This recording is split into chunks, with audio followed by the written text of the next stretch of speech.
Hey YouTube fam, how y'all doing? Happy Thanksgiving Eve. Hey guys, so I'm coming through real quick. I'm not going to keep you long today. I want to do a follow-up video. I told you guys I was going to do a follow-up video on how we can, basically we're going to be cracking the code tonight. We're going to be cracking the code on the money bandits. We're going to be exposing them all. Let me say this, I'm not going to go super in depth with this video. Mainly because I try to keep my videos between 10 and 15 minutes, just so that, you get the gist of it and I move on. What I'll probably end up doing down the line is just going more in depth into each one. But tonight we're going to just expose them. We're going to put it out there and just going to kind of explain some things to you, how it works and how the enemy works through the money bandits. There are many of them, but the ones I'm going to focus on are low self-esteem, unhealed wounds, trauma bonds, and narcissism. All those good things. Look, this video feels like like that gossipy, like I'm letting you in on the secret. We're gonna expose all of them, but in all truthfulness and all, like seriousness, at the end of the day, we really do want to talk about this because it's a topic that a lot of people just kind of brush under the rug. We don't address it. And I think it's a reason that money does not come our way. I'm going to overemphasize in this video and all my videos going forward until you understand that you are the asset, you are the commodity, you bring the value. I'm telling you, the money is not going to come to you. I also want to be very clear in saying that I'm not talking about you getting rich. That's not what I'm talking about. I'm talking about being able to have access to money. And let me say this, the enemy is not concerned about you getting money. He's concerned about you getting power, but he understands, the two kind of work hand in hand. So I want to kind of put that out there and preface that. So let me explain how this works. So basically, let's say you had a traumatic experience or something happened in your life, some emotional event that happened in your life, right? For me, I am a product of childhood trauma. I'm not going to go into specifics, but I'm a product of childhood trauma. So the devil started with me early on. But everybody's trauma and everybody's traumatic issues are different. Let's say you might have one person, maybe they, were molested or raped. Another person might have got robbed. Another person might have got shot. Basically, anything that happens that's like life-altering, that's very traumatic, that causes any sort of stress or uneasiness. A lot of times, it's not that it just happens in that moment. It lingers. And if you don't get the healing that you need, then the enemy will work through that, right? And I do have some cheat sheet here, so just so I kind of stay the course. Let me say this. What the enemy will do is, let's say you have this traumatic event that happens in your life, whatever it is, right? And you don't get the proper healing. The enemy will then start to plant seeds. He'll plant seeds through that traumatic experience, right? And let me say this, it's very subtle. So it's not obvious, right? It's not like, okay, the enemy is announcing, I'm planting a seed. No, he'll put these thoughts in your head. You'll start to doubt. You'll start to get anxiety. You'll start to get stressed and just overwhelmed with these thoughts about whatever this traumatic thing is that happened to you. And ultimately what he does is he will mess with like your self-esteem. He will put thoughts, I'm not worthy. It's not necessarily I'm not worthy, but you will start to see yourself as less than. Let's say, for example, let's say you were robbed, or let's say maybe you were robbed at gunpoint. Now you're scared to go outside, or you're scared because you're traumatized by this event and you don't want to go outside, because you're thinking, or you see somebody, every time you see somebody that looks like, or like the person that robbed you or whatever, you freeze up or whatever. So what the enemy does is he takes those traumatic experiences and little by little, he feeds these thoughts very subtly into your head until you sort of kind of, I don't want to say wither away, or you kind of diminish. You're still the same person. But let's say you were a bubbly person and you went out and you did things after this robbery, whatever, you kind of like you were secluded, you're not doing anything, blah, blah, blah, blah, blah. And he's working these thoughts in your brain to make you feel less than. And that's a product of having low self-esteem, right? What happens is after you get to this point where you have the low self-esteem, oftentimes that the whole point of that is to keep you do realize this, to keep you below your potential, right? It is to keep you below where God wants you to be. So this traumatic thing happens and you don't get the healing. And then the devil starts little by little planting seeds until eventually you find yourself, You were this outgoing person. Now you're like, oh, you're secluded. You don't want to be around people, whatever. Now, the other scenario could be you have the low self-esteem. And what the devil will also do is take people, he will connect people with other people that have dealt with trauma. That's called trauma bonding, right? So let me say something. There's nothing wrong with you connecting with other people that have gone through something similar to you. Nothing wrong with it. The problem is if you're connecting with other people that have gone through what you've gone through, but neither of you are getting, or none of you are getting healed. So like, say for example, if I'm in a hole and you're in a hole, we can bond and we can keep each other company in the hole, but the objective should be, how do we strategize together to get up out of the hole, right? So you're not bonding for the sake of just, okay, I'm in the hole, you in the hole, let's hang out in the hole. No, you're bonding. Yes, you have this connection because you're both in the hole. But like I said, the objective should be ultimately to get out of the hole, right? So if he doesn't put you in a scenario where you're trauma bonding, right?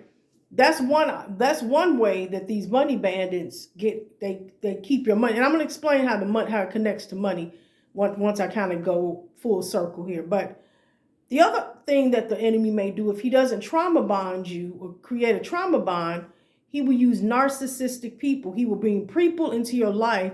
They're insecure. Like, let me be very clear. Narcissistic people are insecure people. But what they do is they feed on people that have vulnerabilities. Remember, you were in this traumatic situation. Now you've kind of like secluded yourself. You're no longer interactive. You're no longer engaging with the world because you're afraid. And the enemy has planted all these thoughts in your mind. And now your self-esteem is on the ground. And here comes the narcissist. Oh, you are feeding ground. They love it because they're insecure, but they find somebody that's even more vulnerable. And they try to control the narrative through that situation. So let me ask you this. Can you see a pattern here? Do you see a pattern here? Ultimately, what the enemy does, he takes this traumatic event or this emotional experience that you had that you haven't been healed. You are wounded in this area. You have not gotten the healing. He then plants thoughts in your brain. He does it over and over and over again, year after year, because you're not, it's like, okay, let's say you have a small hole and it gets bigger and bigger and bigger and bigger and bigger and bigger because you're not getting the healing, right? So he's planting these seeds, planting these seeds, planting these seeds, planting these seeds, planting these seeds. Now your self-esteem is down here. He then, okay, now what's the next move? Let me bring some people in to reinforce. These are the money bandits.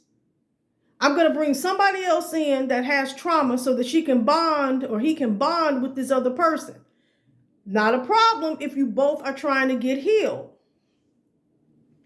But if you're just bonding over the trauma and neither one of you are getting healed, what progress are you making? You are not making any progress whatsoever.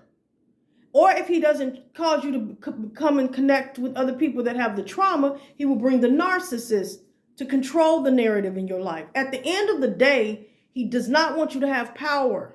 He uses this to keep you well below your potential. These are the money bandits. And how the money part of it works is because what happens is, instead of money finding you because you create value in yourself, you figure that you're the asset, you're the commodity, you don't have any self-worth. He has mentally sabotaged he has mentally worked in your brain so much that you don't feel like you're worthy of anything. And he uses all these different scenarios.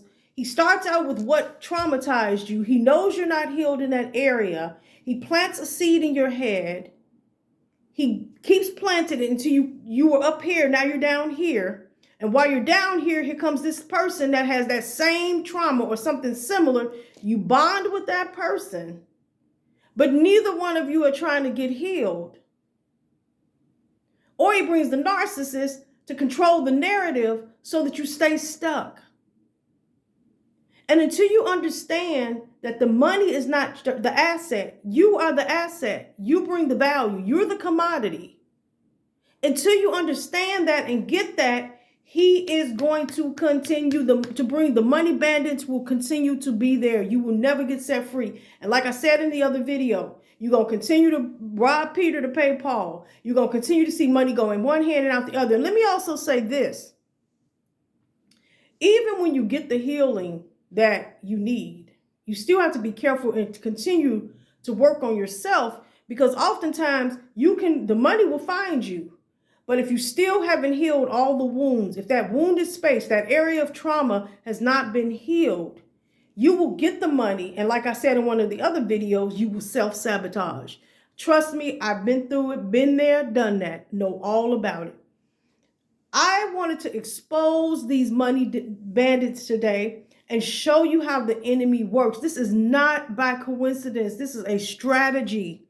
And you need to have a strategy just like the enemy has a strategy. But if you don't even know that these things are money bandits, meaning they're thieves of you being able to really flourish, you do realize that once you get to the point where you have access to a lot of money, I'm not talking about being rich. Let me be very clear. When you have a lot of streams of income and you're moving in a certain way, it allows you to move in a certain way in the earth. It allows you to move through in a certain way. Because you're not concerned if it don't come this way, it comes that way. If it doesn't come that way, it comes the other way. But you're never going to get access to it because you have such a low standard, a low sense of value about who you are. The money will find you if you work on you. I promise you, I guarantee it. It will find you. But once you get it, you still have to work on you. Because until you fully know that you're the asset, the money is not going to see you as an asset, and it will not come your way. And even if it comes your way, it's going to be in one hand, out the other. You robbing Peter to pay Paul. It's standard. I'm telling you, I know it. I still have to work on me. And I understand it. It's a strategy of the enemy. He's done it since I was a kid. But it took a long time for me to understand that. And so, as I was saying on one of the other videos, I don't know if you guys heard, this was like the first video I did, but this is the reason I started this channel, because I was given a prophecy when I was a kid. Basically, the young lady told me that everything my hand touches is blessed. I had the gift of miracles, and I would be successful in business. I walked around the church, and this is a true story, touched every person's pocketbook. And I was a kid. I was about 7 or 8 years old. I didn't fully understand it. But as I got older, I started to realize, you know what? I have this calling on my life, and I'm not even walking in it and even remotely close to my potential, because the devil started at a very young age through the trauma that I dealt with, and he started planting the seeds. And eventually, you know, little by little, even now, I don't feel like I'm fully living up to my potential, but I'm proud of myself because I'm doing this channel, and hopefully we can grow together. But I can assure you, if you work on you, if you start understanding that you're the asset, the money will show up. It will find you. Trust me, I'm a living, breathing, walking. I am not rich by any means, but I will tell you, I don't worry about which angle, because my life is set up where I have enough streams that if something doesn't go through here, then something will come through there. And that's the way you want it. You want to have access to money. I don't have to have millions of dollars in the bank. I want to be able to have access so that if something doesn't work here, then I have something coming in a different way. But anyway, that's all I got to say. Hopefully you guys learned something through this video. I hope you guys have a safe and happy Thanksgiving. I'm going to be in hiatus. I think I'm going to put my Christmas tree up. I'm going to watch some football, eat good, all that good stuff. But I'll probably circle back around to YouTube world, probably maybe Monday or Tuesday next week. But I hope you guys have a safe and happy Thanksgiving. All right. Y'all know what to do. Subscribe, hit the like button, all that good stuff. Turn on your post notifications so you get an alert when the next video is up. I'll see you guys next week. Happy Thanksgiving.